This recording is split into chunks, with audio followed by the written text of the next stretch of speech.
Hello friends, students and viewers, আমি শান্তনু ব্যানার্জি এবং বিদ্যালয় টিউটোরিয়ালস থেকে বলছি। আজকে আমি যে টপিকটা নিয়ে আলোচনা করব সেটা হচ্ছে যে বিইং দিয়ে যখন কোনো সেন্টেন্স আমরা ইন্ট্রোডিউস করি, বিইং ফ্রেজটা দিয়ে যখন কোনো সেন্টেন্স তৈরি করি, সেই সেন্টেন্স দেখা যায় কোনো কোনো সময় বিইংয়ের আগে একটা সাবজেক্ট নিচ্ছে, অ্যান্ড ইন সাম কেসেস বিইংয়ের আগে কোনো সাবজেক্ট নিচ্ছে না। তো ম্যাটার ইজ দ্যাট বিইং নানা রকমভাবে ইউজ হয়, যেমন কন্টিনিউয়াস টেন্সের রেসপেক্টে বিইং ইউজ করা হয় প্যাসিভ ভয়েসে, বা সেন্টেন্সের প্রেডিকেট পার্টেও বিইং ইউজ হয়। আমি জাস্ট বলতে চাইছি যে when being comes at the introduction part of a sentence, being দিয়ে যখন কোনো সেন্টেন্স আমরা শুরু করব, তখন বিইংয়ের সাথে অ্যাডজেক্টিভ বা বিইংয়ের সাথে নাউন কম্বিনেশনে যে ফ্রেজটা ক্রিয়েট করা হচ্ছে, ওই ফ্রেজটার আগে কখনো কখনো একটা প্রোনাউন অ্যাড করতে হয় সাবজেক্ট ফর্মে, কখনো কখনো অ্যাড করতে হয় না। তাহলে এই যে কম্বিনেশনটা বা এই যে ডিফারেন্সটা, কোথায় প্রোনাউনটা লাগবে কোথায় লাগবে না, এটা নিয়ে আজকের আমাদের এই সেশনটুকু খুব গুরুত্বপূর্ণ বিষয়। দেখো সকলে, being late we missed the first part of the movie. প্রথম সেন্টেন্সটা যেটা বোর্ডে আছে, being late we missed the first part of the movie, যে লেট হওয়াতে আমরা মুভির ফার্স্ট পার্টটা মিস করেছিলাম।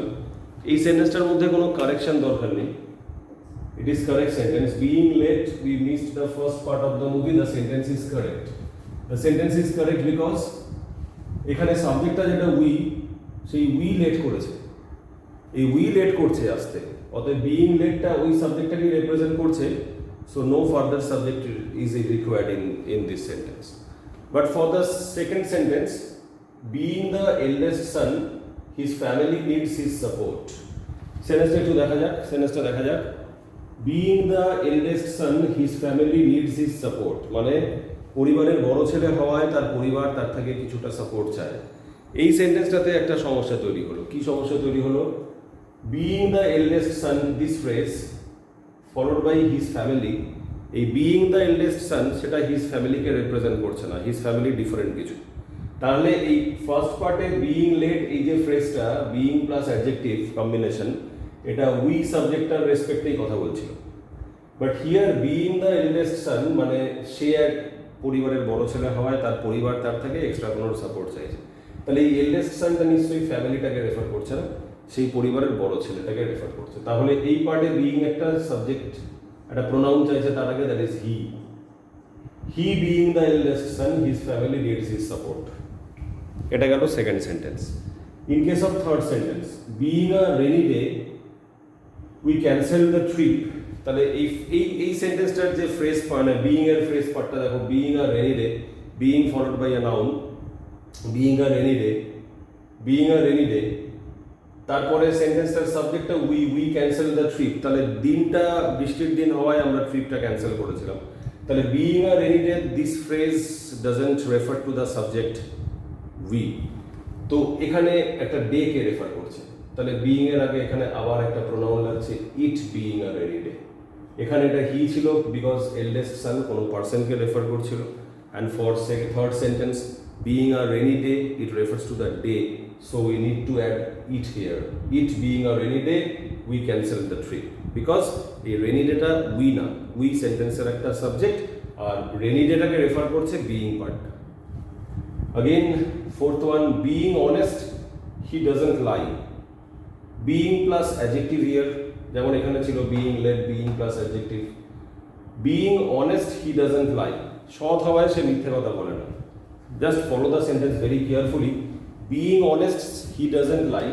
তাহলে এই যে সাবজেক্টটা হি, being honest referring to the subject he, সে মিথ্যে কথা বলে না কারণ সে honest. The sentence demands no other subject because being honest, this phrase being plus adjective qualifying the existing subject of the sentence, so the sentence is correct, no problem at all. Last and final, being honest, again same, being plus adjective honest, being honest, everyone trusts on her. Being honest, everyone trusts on her. Honest হওয়ায় সবাই তাকে trust করে। Honest হওয়ায় সবাই তাকে trust করে। এই সেন্টেন্সটার মধ্যে কি দেখা গেল? Being honest everyone trusts on her. তাহলে এখানেও সেই বিইং অনেস্ট, কিন্তু সেন্টেন্সের সাবজেক্ট এভরিওয়ান। তাহলে যে অনেস্ট সে সেন্টেন্সের সাবজেক্ট না, সে সেন্টেন্সের অবজেক্ট, যার উপরে সবাই ট্রাস্ট করে। তাহলে বিইং অনেস্ট এই পার্টটা এভরিওয়ানটাকে ক্ল্যারিফাই করতে পারছে না। তাহলে আবার এই সেন্টেন্স আমাদের থেকে একটা প্রোনাউন চাইছে। বিইং অনেস্ট এই ফ্রেজের আগে একটা প্রোনাউন লাগছে। তাহলে সেন্টেন্সটা কি হচ্ছে?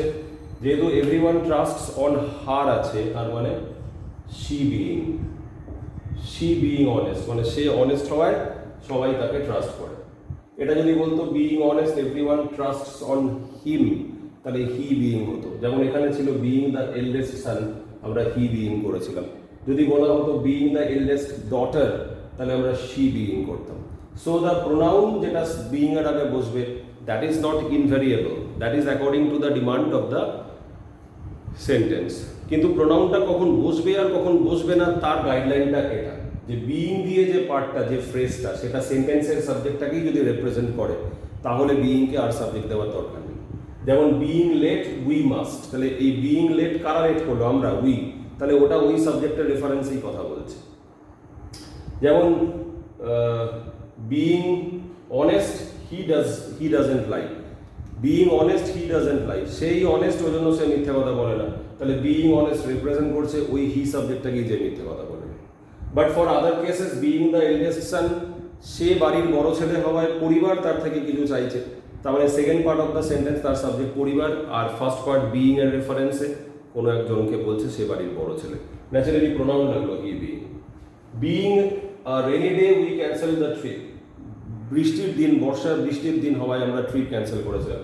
Subject of the sentence is we, subject of the sentence is we, আর দিনটা rainy day. Naturally we are not the rainy day ourselves, the day was or the day is rainy day, so we need to use it here because day represent করছে, so it লাগবে, ইট being a rainy day. আর last সেন্টেন্সটা 4 and 5 very fine, because দুটোই same phrase দিয়ে শুরু হচ্ছে, being honest. First number 4-এ যেটা আছে, 4-এ যেটা বিইং অনেস্ট আছে, ওই বিইং অনেস্টের সাথে হি লাগছে, তার মানে এই অনেস্টটা হিটা সেম পার্সন হচ্ছে।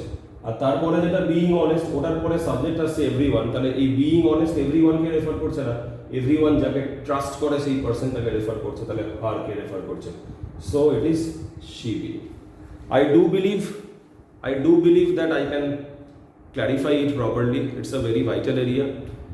কমিউনিকেটিভ ইংলিশে লেখার সময় যা কিছু, যে কোথায় বিইং ফ্রেজের আগে আমরা সাবজেক্টটা দেবো, কোথায় দেবো না, even in exam for competitive exams, যেখানে এরার কারেকশন, সেন্টেন্স ইমপ্রুভমেন্ট, এই ফর্মগুলো থাকে, সেখানে দেয়। ওভারঅল সেন্টেন্স কনস্ট্রাকশনে it's a hitch, it's a hurdle, যে বিইং এর সাথে কোথায় সাবজেক্টটা থাকবে, কোথায় সাবজেক্টটা থাকবে না।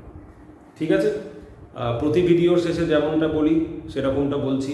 যদি কোনো পার্টিকুলার পার্টের ডিসকাশনের কোনো ডিমান্ড থাকে, রিকোয়ারমেন্ট থাকে, তাহলে আমাকে ওই ইনবক্সে লিখে জানাতে হবে, বা আমার কন্ট্যাক্ট নাম্বারও দেওয়া আছে, সেখানে কন্ট্যাক্ট করাই যেতে পারে, কথা বলাই যেতে পারে আমার সাথে যে কোনো দিন রাত্রিবেলা। আমি সারাদিন অফলাইন অনলাইন ক্লাসে একটু বিজি থাকি, ইভিনিং আওয়ার্সটা এই সময় থেকে অনলাইন শুরু হয়, দিনটাতে অফলাইন থাকে। তো তার ফাঁকে ফাঁকে ভিডিওগুলো করার চেষ্টা করি কনফিউশনগুলো ক্রিয়েট করবার, যেরকম সবাই চাইছে সেই ডিমান্ড অনুযায়ী। আমার চ্যানেলটা দেখতে থাকুন সবাই দেখতে থাকো, স্টুডেন্টদের বলছি। আর যারা এখনও সাবস্ক্রাইব করোনি তারা সাবস্ক্রাইব করো।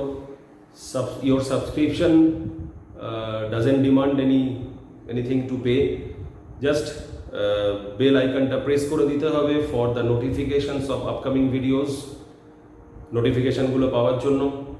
ঠিক আছে, আর যদি কিছু মনে হয় যে কোনো এই সাবস্ক্রিপশনের দ্বারা আমি এনকারেজড হই যে ভিউয়ার্সরা দেখছে এটা, তাদের লাভ হচ্ছে কিছু, এবং যদি মনে হয় যে আমার এই সেশনটাতে কোনো বেনিফিট হচ্ছে, তাহলে কোন জায়গাগুলো পড়ালে বা কোন কনফিউশনগুলো থেকে গেলে সেটা নিয়ে আলোচনা করলে ভালো হবে, সেটা আমাকে ইনবক্সে জানালে I will try my level best.